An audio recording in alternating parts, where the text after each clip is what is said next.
How reliable is eyewitness testimony? Scientists weigh in. New report suggests computerized photo lineups might eliminate bias.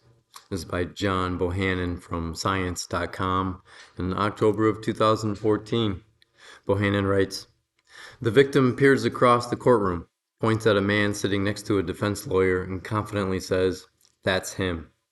Such moments have a powerful sway on jurors who decide the fate of thousands of people every day in criminal cases. But how reliable is eyewitness testimony? A new report concludes that the use of eyewitness accounts needs tighter control, and among its recommendations is a call for a more scientific approach to how eyewitnesses identify suspects during the classic police lineup. For decades, researchers have been trying to nail down what influences eyewitness testimony and how much confidence to place in it. After years of sifting through the scientific evidence, a committee of psychologists and criminologists organized by the U.S. National Research Council, NRC, has now gingerly weighed in. Quote, "This is a serious issue with major implications for our justice system," says committee member Elizabeth Phelps, a psychologist at New York University in New York City. Their October 2nd report, Identifying the Culprit, Assessing Eyewitness Identification, is likely to change the way that criminal cases are prosecuted, says Elizabeth Loftus, a psychologist at the University of California, Irvine, who has an external who was an external reviewer of the report. As Loftus puts it, just because someone says something confidently doesn't mean it's true. Jurors can't help but find eyewitnesses' confidence compelling, even though experiments have shown that a person's confidence in their own memory is sometimes undiminished, even in the face of evidence that their memory of an event is false. The procedure of a criminal investigation can even distort eyewitness recall. The classic example is the lineup. The witness is asked to pick out the perpetrator from a group of similar looking people, but the police detectives who organize the lineup are usually the same ones who have identified or caught the prime suspect, making them invested in the eyewitness selecting their choice. Quote, "They can't help but drop little clues," Loftus said. A detective might smile, grunt, or nod approvingly when a suspect is chosen. Quote, "Witnesses pick up on it." More insidiously, police interrogators can unconsciously coach people into having false memories, a problem revealed in the 1990s in research by Loftus and others. So why is NRC weighing in now? For one thing, the Laura and John Arnold Foundation provided the National Academies a $333,000 grant last year to undertake the study. But it would have happened sooner or later, Loftus says, given the increasing number of people convicted with eyewitness testimony who have been subsequently exonerated by DNA evidence. Some 75% of the wrongful convictions for rape and murder, including a number that led to people being scheduled for execution, were based on eyewitness testimony. For some of the scientific controversies surrounding eyewitness accounts, the new report withholds judgment. For example, the traditional police lineup can be performed in one of two ways. The witness can be shown people sequentially, or all of them at once. The goal is to minimize bias, but scientists disagree on which approach is better, or if it matters at all. The report calls this debate, quote, unresolved. One thing the report comes out solidly in favor of is treating the lineup as a double-blind scientific experiment. Neither the witness nor the presiding officer should know in advance whether the suspect is in the lineup.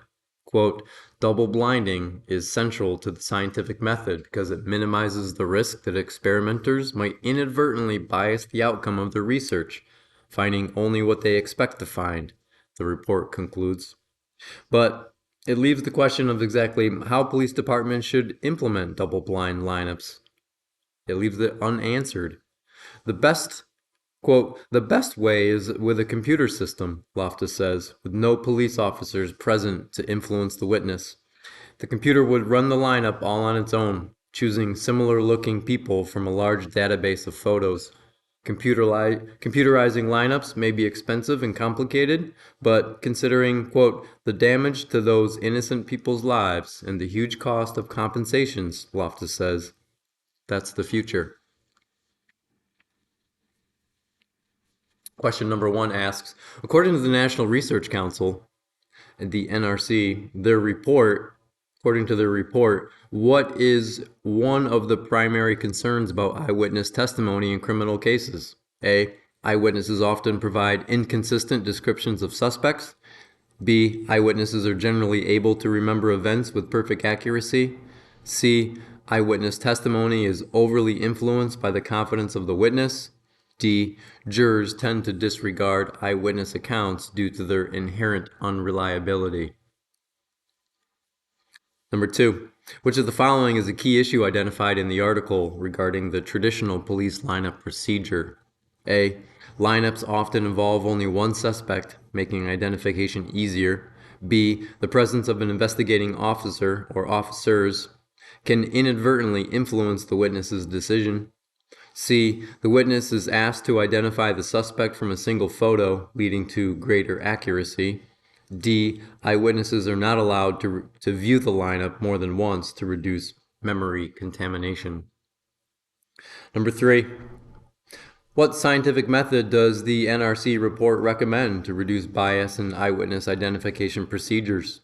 A. Witness should be shown lineups sequentially, not all at once. Police officers should select only suspects that the eyewitness has already identified in an interview. C. Eyewitnesses should be given the opportunity to view suspects in a group setting with a police officer present. D. The lineup should be double-blind, where neither the witness nor the officer knows the suspect's identity. Number 4. What potential solution does Elizabeth Loftus suggest to address bias in eyewitness lineups? A. Using a computerized photo lineup system that is independent of human influence. B. A verbal interview with the eyewitness before the lineup is conducted. C. Offering a monetary incentive to eyewitnesses for accurate identifications. D. Allowing eyewitnesses to view a broader range of potential suspects in a natural setting. And number 5. What has been a major reason for increasing concerns about the reliability of eyewitness testimony, according to the article? A. Eyewitnesses are generally unwilling to participate in lineups. B. DNA evidence has exonerated many people convicted based on faulty eyewitness identification. C. The complexity of modern criminal investigations has made eyewitness testimony less relevant. D. Police officers are no longer involved in the identification process, leading to more errors.